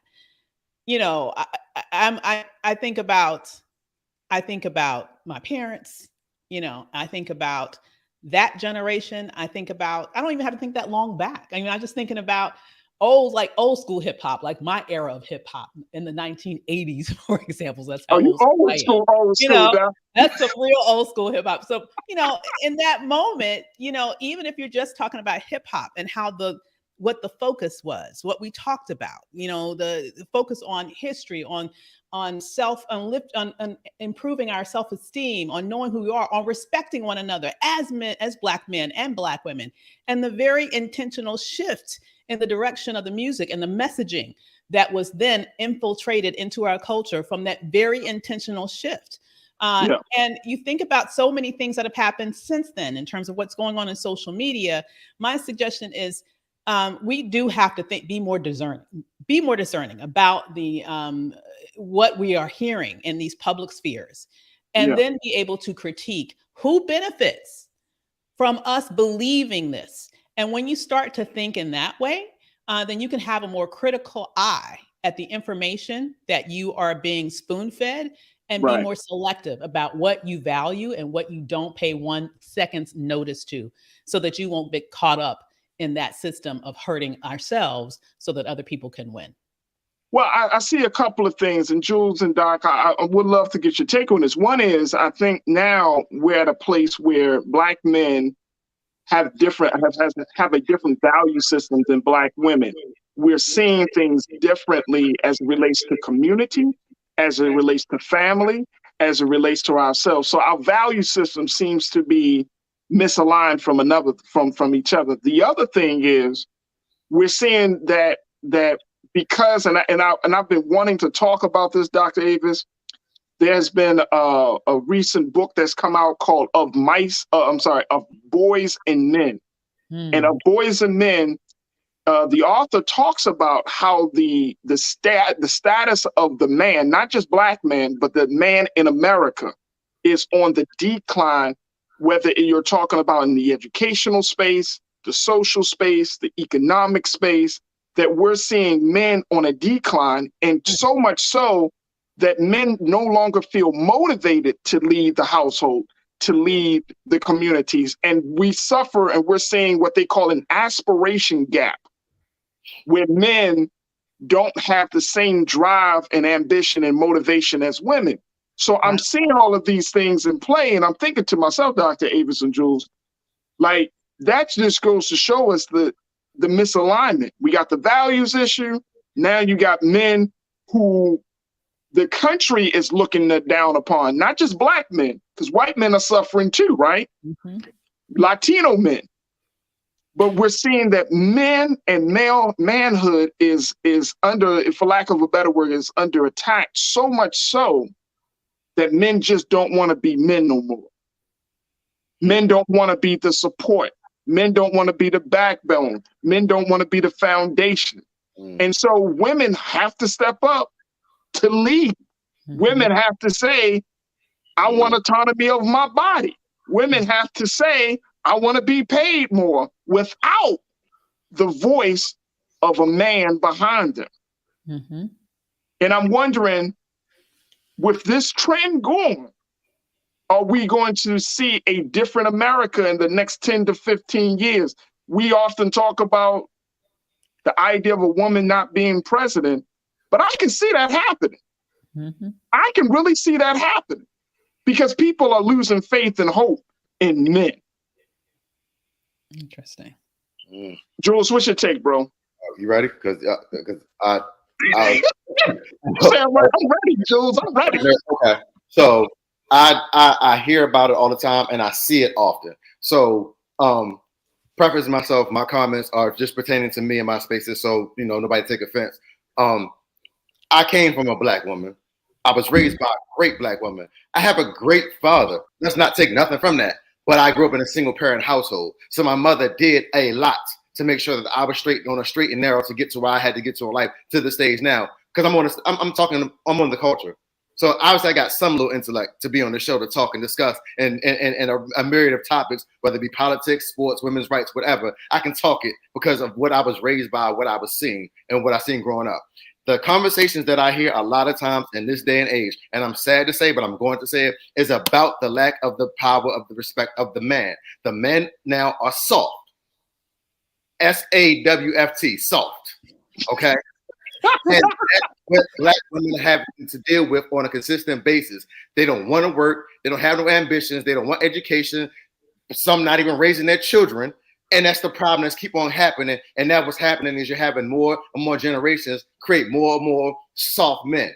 So there's no more masculinity in the man because it's being taken away from us on both sides of the argument, whether it's from the men being raised in their communities or from the argument of, from what we're looking at a political state or day and time and age now where, the masculine man is not the dominant now because you have so many different types of genders and things going on and the genders being preached in the forefront of social media and culture right now. So there's so many different ways that a man is being broken down, whether it's from the household, from his community, or from the actual state of the world. So now that they're trying to find an identity, and they've been the problem finding the identity, a lot of them are so, men are short-minded when it comes to some issues like this, that they're just going with what they see instead of trying to get the information and gain and research to be better, do better, and provide better, to be the providers that we're supposed to be and take care of the responsibilities that we're supposed to take care of. Simple things like taking out trash or dumb things like that you won't even do, but you stand in a woman's house for 20, 30 days straight, not doing nothing but sitting on your behind. But, I'm sorry. Jules, calm down, brother. I'm sorry, culture. I've been on one today. I'm sorry. Hey, look. If you soft, SAWFT, if you soft, don't come over here in this space. No, but I hear you, Jules, and I feel like Dr. Avis, that because of this cultural space that we find ourselves in, it all leads us back, just going back to where women stand on these issues. Yeah. It's all opening the door for women to be under attack. Yeah, indeed. I mean, I think about, for example, oftentimes Black women are criticized for being, in essence, too strong, like the strong Black woman, and too independent, all those things. And therefore, we're not perceived as very feminine, for example. And I think the larger point that was made here is that, we are who we are because this is who we have to be to survive, period. And it's that comes from a history of, being right beside you all, being right beside our men, in the fields, in those spaces where we've been the brunt of the whip, just like you, right? And so we have built up this strength that, unfortunately, I believe sometimes we're attacked for being who we've had to be to survive. And not just for us to survive, but for us to be able to make sure that our children survive, for us to make sure that you survive. We couldn't be the dainty little feminine woman that maybe a white woman could be. If we were that, there would be no Black people in this country right now. I'll be perfectly honest with you, because we would have been killed off. Okay. We had to be who we had to be to survive. And all that I ask as a Black woman is that we are not castigated for being that. It's that we are recognized and, recognized for being that source of sort of strength that makes sure that our family is here, that our family lives, that our children are able to, have their future and be recognized for that and not be castigated for it. I think that, to me, is a minimal ask that I would like to see, a respect for who we are and who we have been and who we continue to be in order for us to live and thrive in this nation. And I would agree with you wholeheartedly there, Dr. Avis. What do you think, as women made this call on Friday for a day without us to look at the issue again of reproductive rights, looking at abortion, like what do we do now? What would be the next step that you think would be the best step for us to take to get to that goal? Yeah, well, I think number one, we have to, first of all, right now, we have to all make sure that we're registered to vote and that we actually vote in the midterm elections. This is so critical. It is so consequential. As I mentioned, we are at war right now. And in this moment, in terms of everything that's happening writ large with regards to the policy dynamic, our best weapon is the vote. So we have to make sure that we utilize that. But in addition to that, I would also argue that I really would want to challenge us to take a moment to, reach out to our brother or our sister and have conversations similar to what we're having right now, so that we can understand the challenges that Black men face in this nation from a much more nuanced way than you could if you're just a woman trying to think about. Like, I have sons, right? And I am very sensitive to, the world that they face, because obviously I love them. But I would never actually know what it's like for them to navigate the space in a Black male form, right? And the reverse is true for them, understanding what it's like for me to navigate this space as a Black woman. And I think it's very important that we get some greater understanding between us as a family about what the challenges are that each of us face in our dynamic, and then start to really make a commitment to make sure that we are there for the other one, right? To support Absolutely. them, to lift them up, never to castigate them down. You will not find any place where I am anywhere saying negative things about Black men, this, Black men, that. First of all, I know it's not true, right? I love Black men, had amazing father, love my sons. I'm telling you. But in addition to that, I understand that that is a very dangerous venom to our community. And we just need to stop it. We need to stop it, grow up, and have the courage to actually speak to people with respect, and maybe you'll learn something. And it's got to be, I want to take it one step further, Doc, if I may. It has to be very genuine, authentic love. Yes. You know what I mean? And I think that there has to be, and I'm just bringing it up because it's one thing to be like, oh, I love Black women, versus another thing is that you're sacrificing yourself in some way, shape, or form to make sure that women are seen and heard, that you're opening up your platforms. Whatever you do, that there is an open invitation, even if a woman disagrees with you on certain things, that she has the space, she has the support, that there has to be some level of sacrifice, because we know women have, we don't have to go through the history, so we know Black women have always been there. But for men, there has to be something intentional. It can't just be conditional. It got to be unconditional. It's like, even when you don't agree with a sister, you applaud the sister because she's standing up and speaking her truth. Even if you do agree with the sister, then you continue to applaud the sister and you show your support. It's got to be something intentional and authentic about it, because I know as men, it's trendy. And I know for young women, you might have heard this from young men, it's trendy for a man to say, no, I'm all right, I'm all in. But when it comes down to making those decisions about your family, making those decisions in the relationship, making those decisions about social issues, that's when you know what kind of man you're dealing with. That's when you know what type of woman you're dealing with. And yes, ma'am. No, I was just completely agreeing with you. I mean, you can say anything in the general sense, but how do you follow what you say up with actions? That's where it really counts. Absolutely. Absolutely. All right, let me just take a couple of comments from our online culture crew, Dr. Avis, because we got a lot of people that are checking in. First and foremost, I didn't know you had such an amazing fan club, because they just all jumped into our online chat. Culture crew right here. They love you, Doc.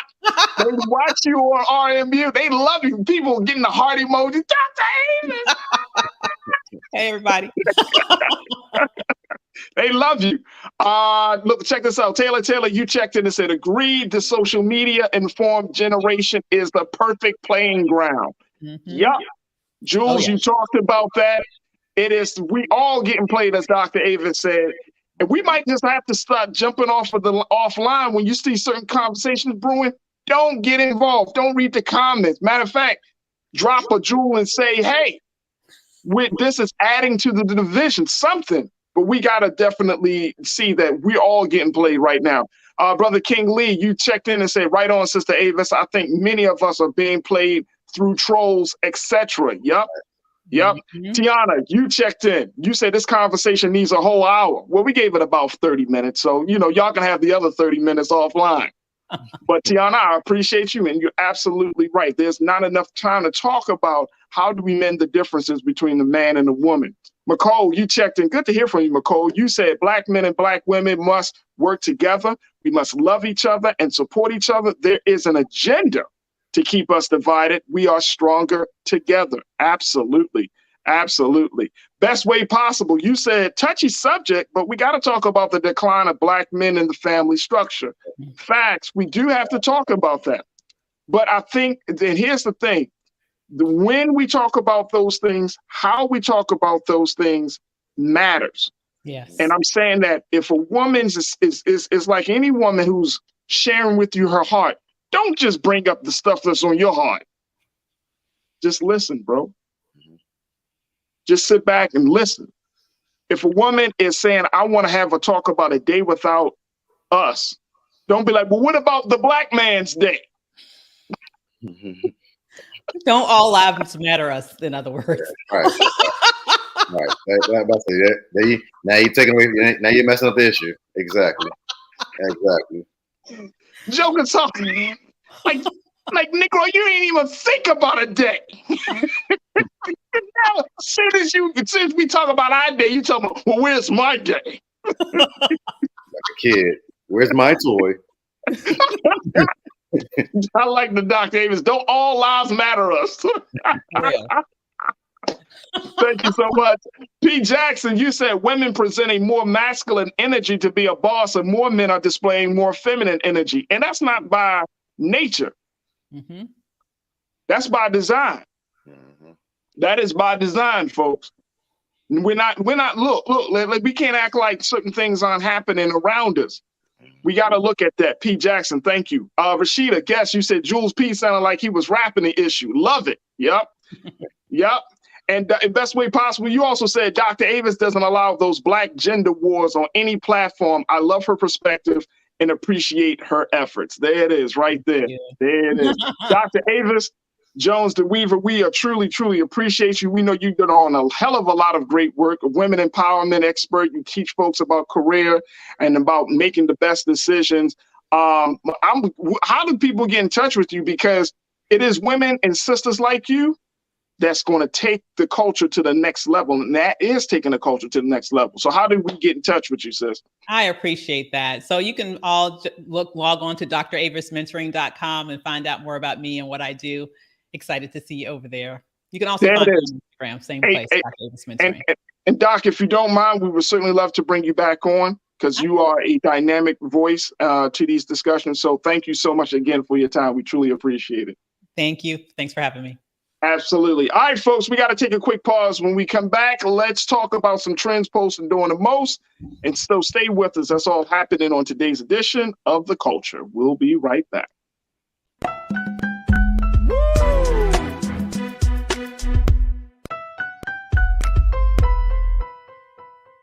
Hatred on the streets, a horrific scene, a white nationalist rally that descended into deadly violence. White people are losing their damn minds. As an angry pro-Trump mob storms the U.S. Capitol, we've seen shootings. We're about to see the rise of what I call white minority resistance. We have seen white folks in this country who simply cannot tolerate black folks voting. I think what we're seeing is the inevitable result of violent denial. This is part of American history. Every time that people of color have made progress, whether real or symbolic, there has been what Carol Anderson at Emory University calls white rage as a backlash. This is the rise of the Proud Boys and the Boogaloo Boys. America, there's going to be more of this. Here's all the Proud Boys, guys. This country is getting increasingly racist in its behaviors and its attitudes because of the fear of white people. The fear that they're taking our jobs, they're taking our resources, they're taking our women. This is white fear.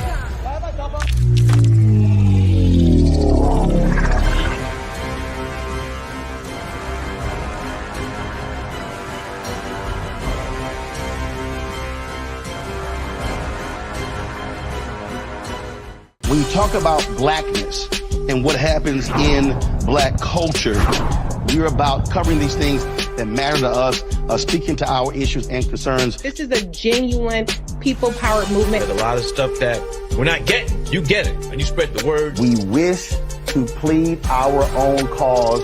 Too long have others spoken for us. We cannot tell our own story if we can't pay for it. This is about covering us. Invest in black-owned media. Your dollars matter. We don't have to keep asking them to cover our stuff. So please support us in what we do, folks. We want to hit 2,000 people, $50 this month, raise $100,000. We're behind 100,000, so we want to hit that. Y'all money makes this possible. Checks and money orders go to P.O. Box 57196, Washington, D.C. 20037-0196. The Cash App is $RM Unfiltered. PayPal is R Martin Unfiltered. Venmo is RM Unfiltered. Zelle is Roland at RolandSMartin.com. When we invest in ourselves, we're investing in what's next for all of us. Growing, creating, making moves. that move us all forward. Together, we are Black beyond measure. Hi, I'm Dr. Jackie Hood Martin, and I have a question for you. Ever feel as if your life is teetering and the weight and pressure of the world is consistently on your shoulders? Well, let me tell you, living a balanced life isn't easy. Join me each Tuesday on Black Star Network for a Balanced Life with Dr. Jackie. We'll laugh together, cry together, pull ourselves together, and cheer each other on. So join me for new shows each Tuesday on Black Star Network, A Balanced Life with Dr. Jackie.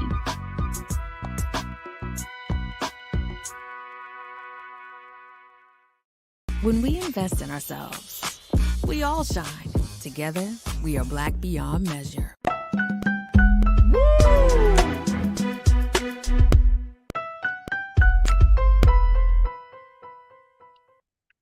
All right, folks, it's time for us to bring you up to date on some of the latest happenings around the social media circuit. So it's time now for Trends Post and Doing the Most.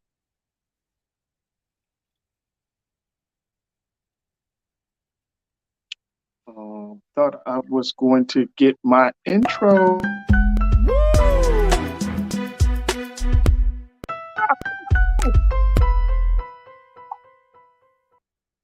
Boom, there you go. There we go. All right, let's bring back Jules P very quickly as we have this conversation. I love it, yo. I love live. I love live streaming, bro. I do. All right, there we go, folks. All right, let's talk. Let's talk about some of the folks that are streaming right now. All right, first and foremost, okay, so I'm not sure how to have this conversation, Jules. So I'm kind of going to lean on you to give me some perspective. Rachel Dolezal. I saw the pictures. Yeah. Y'all seen this? Now, Rachel Dolezal, y'all remember back in about 2015, she really hit the national scene when she is a white woman born from two white parents. She self-identified herself as a Black woman. So much so that she was leading a chapter of the NAACP. Y'all remember this woman? She calls herself a Black woman. That's what she identifies herself as. And as a result of that situation, because y'all remember it created like a firestorm of whether people can do it, she has created the term transracial. I'm not making this up, folks. She's created this term transracial. And as a result of that, it got people to wonder, you know, what this whole idea of self-identifying as Black is all about. Well, she still self-identifies as Black, but now she's taken her transracialness to a whole new level. She has actually changed her name to Nkechi Diallo. Continue. And as a result of that, she has started to do other things. Now, one of the things that she's doing actually for money, and this has been trending right now, is she created an OnlyFans account. Boom. She started this OnlyFans to honor Fenty owner, hip hop R&B sensation Rihanna, because Rachel's lingerie photos were leaked. I don't know if we should show the OnlyFans. There was only like one photo that I've seen, and I'm like, lady, what are you doing? Apparently, according to the report, she decided to go on an OnlyFans route because, like a lot of women, she has decided to use that as her source of income to pay the bills. Here's a woman, folks, that is doing the most. Jules, what's your take? Okay. Mine's plain and simple. Do your thing. I don't care. She ain't like, do your thing. You know why I say that? Because I've been on the culture now, looking at the timer for an hour and 50 minutes and 27 seconds. I've been preaching Blackness. I've been uplifting the men and the women in our community. I've been, supporting Supreme Court Justice Jackson. I got this.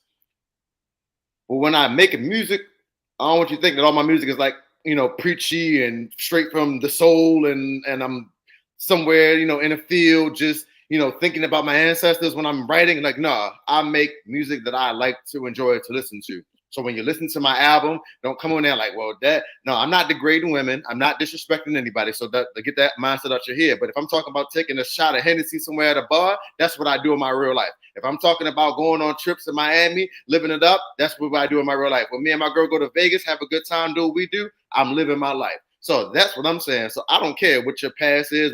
Do what you do. I'm not mad at Shorty. I seen the pictures. Hey, I even bought Rihanna's.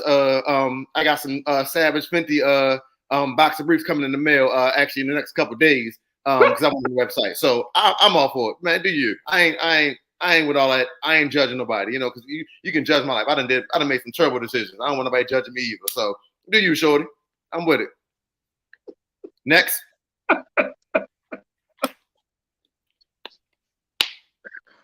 Oh man! All right, let me share with you what some of our culture crew members are saying.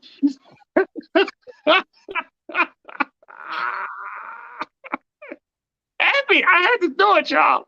I had to do it. I was debating whether I should even include this story, but I was like, hell with it. It's Monday. It's the culture. Let's go. So you got everything raunchy and don't need to be talked about. I'm for. That's what Mondays are for. Bring it to me. I'm gonna be honest. I don't even know how to like frame this story. Like I just want to let y'all know. Like I don't know. I know that there's something inherently wrong about this. I don't know. I mean, look, I'm not mad. Look.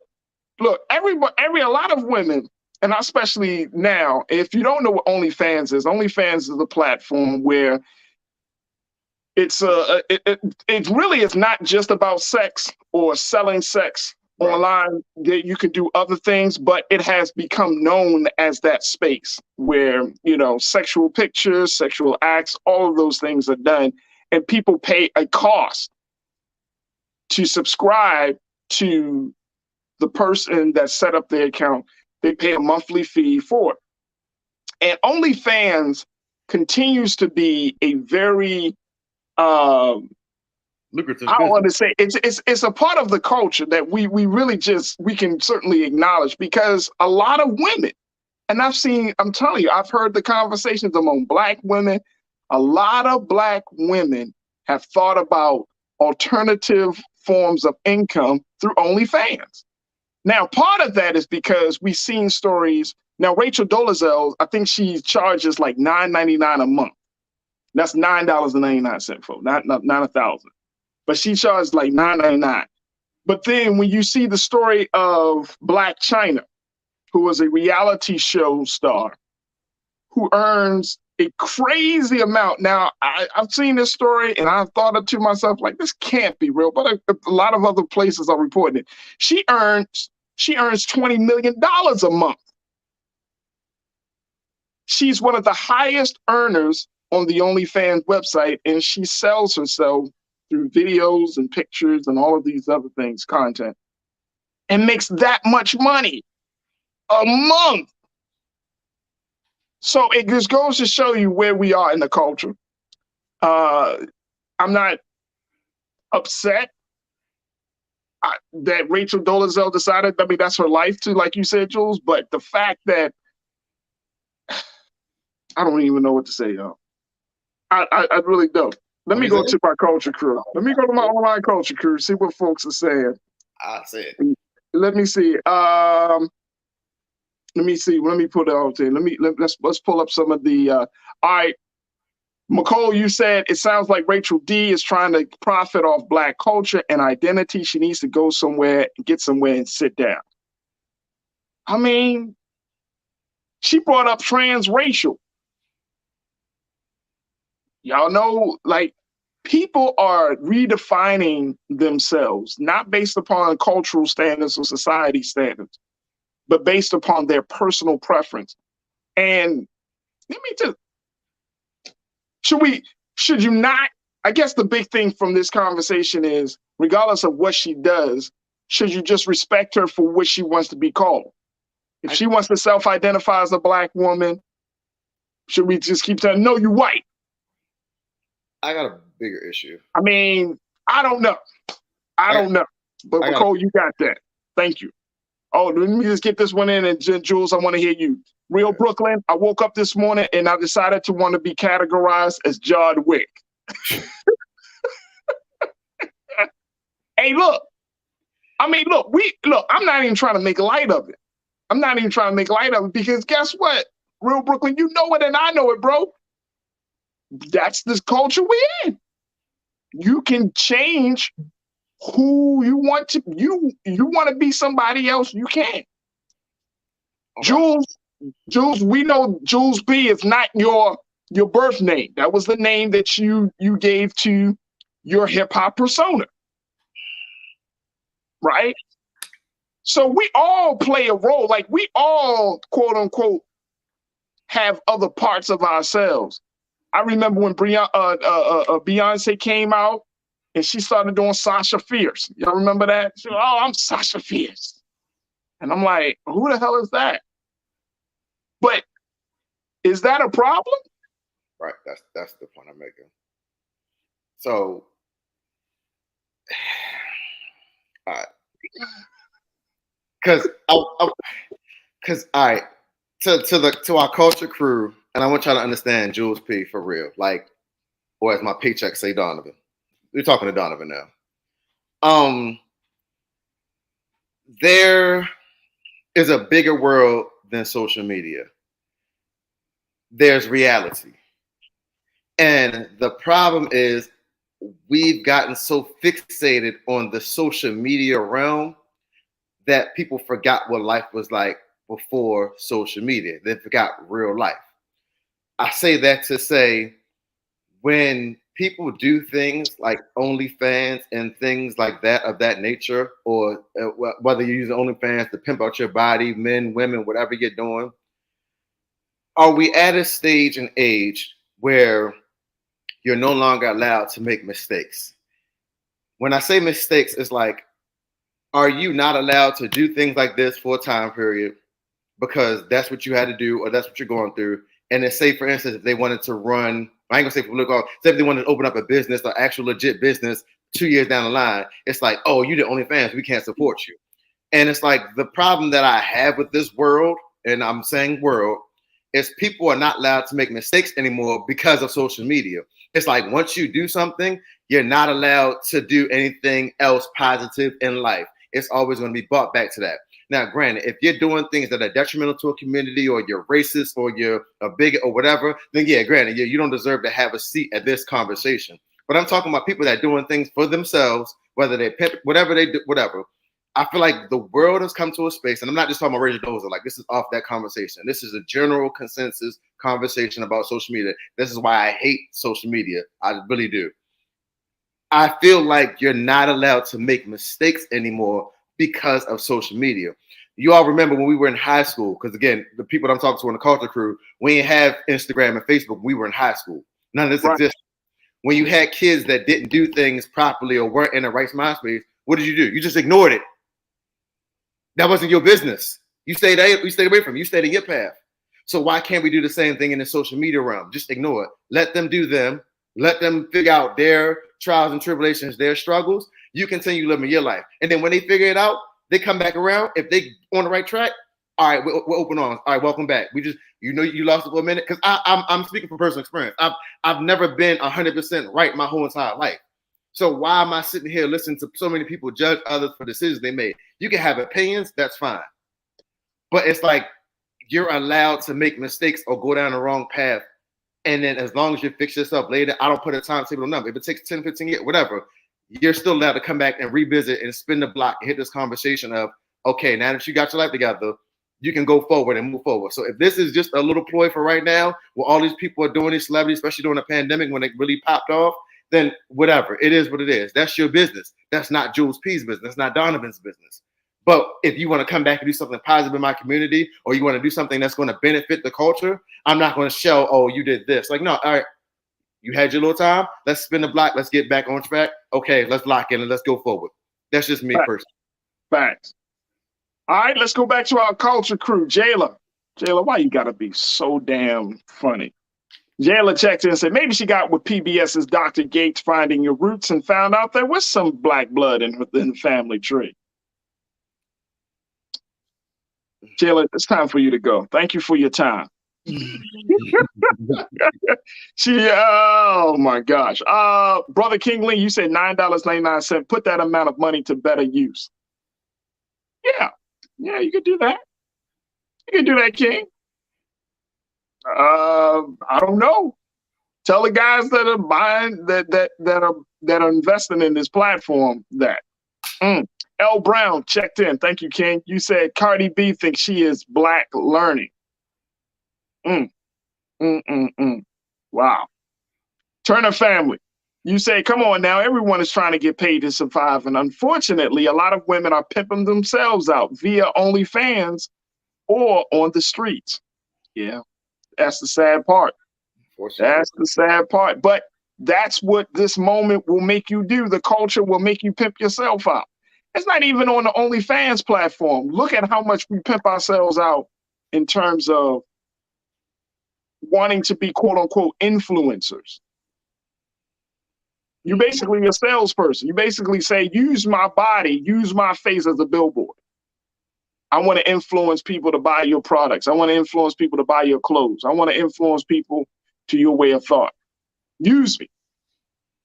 And that is a whole different conversation that we probably should have here on the culture, to look at the impact of that on the positives and the negative sides of it, that you decide to use yourself, you pimp yourself out. And what does that do to you psychologically? What does that do to you emotionally? What does that do to you in the space of social media? We got to have a conversation about that. Taylor, Turner family, great comment. Taylor, you said redefining or making up words. Hey, people are redefining themselves. I say redefine. I think people are not happy with themselves, Taylor. You know it and I know it. People aren't happy with themselves. And if someone asks you in a very, very serious way, are you fully happy with how you look, with the way your body is shaped, all of those things, you probably would say no.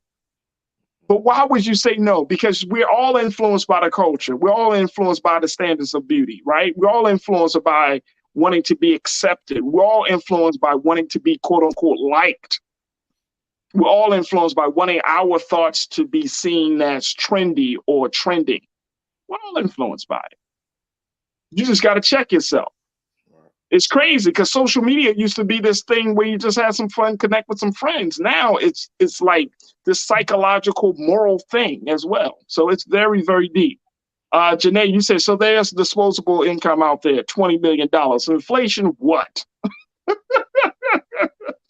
Hey, look, let me tell you, I was reading this History Jewels at one time, and it was saying that during the downturn in any type of economic or financial situation in the country, you start to see more money being invested in people's vices. I agree. I agree 100%. I agree. If you're feeling like your life is on the down, if you feel like you're not making enough money, you're going to buy more liquor. You're going to buy more to smoke. You might even go to the club, go to the strip club more. You're going to watch more porn. Something, quote unquote, to take your mind off of that harsh reality. You're going to go into a level of escapism. And contrary to belief, recessions create more millionaires. So.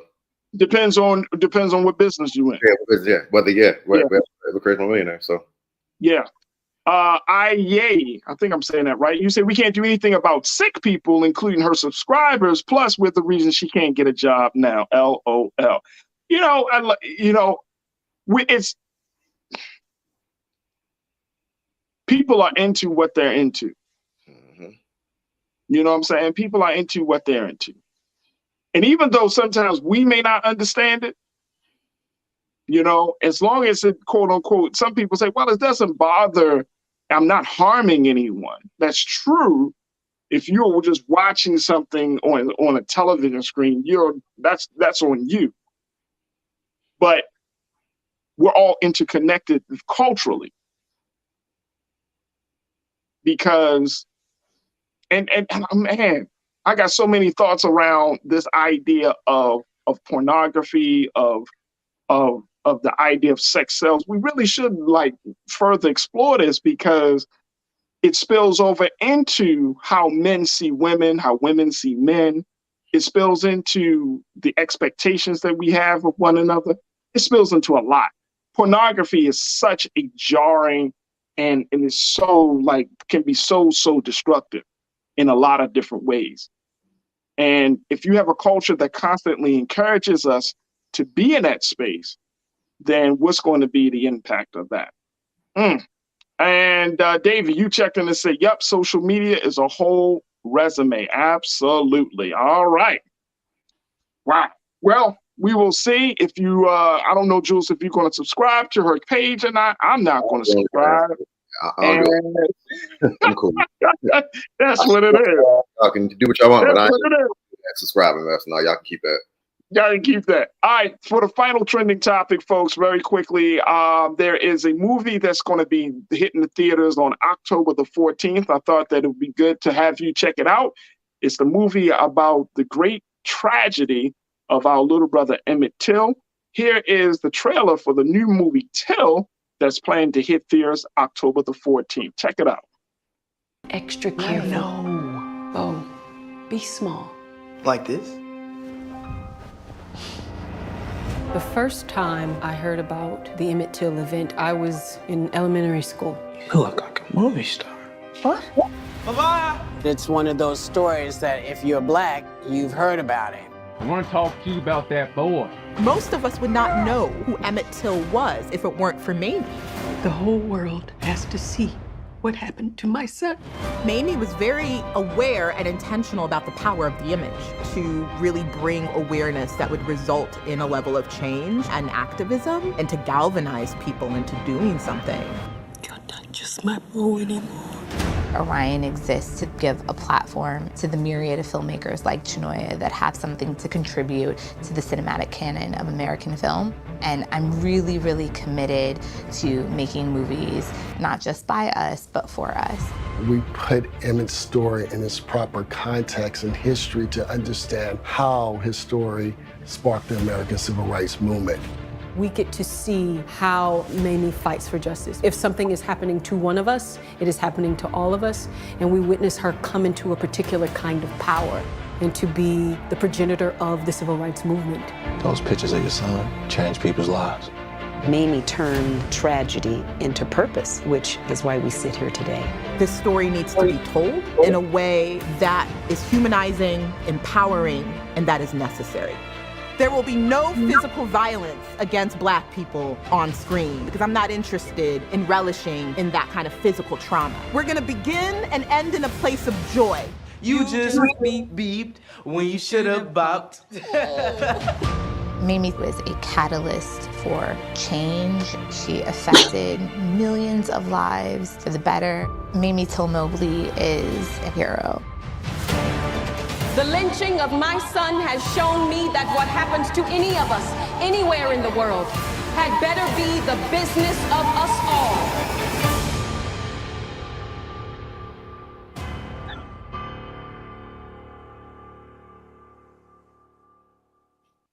I'm saying that, Jules.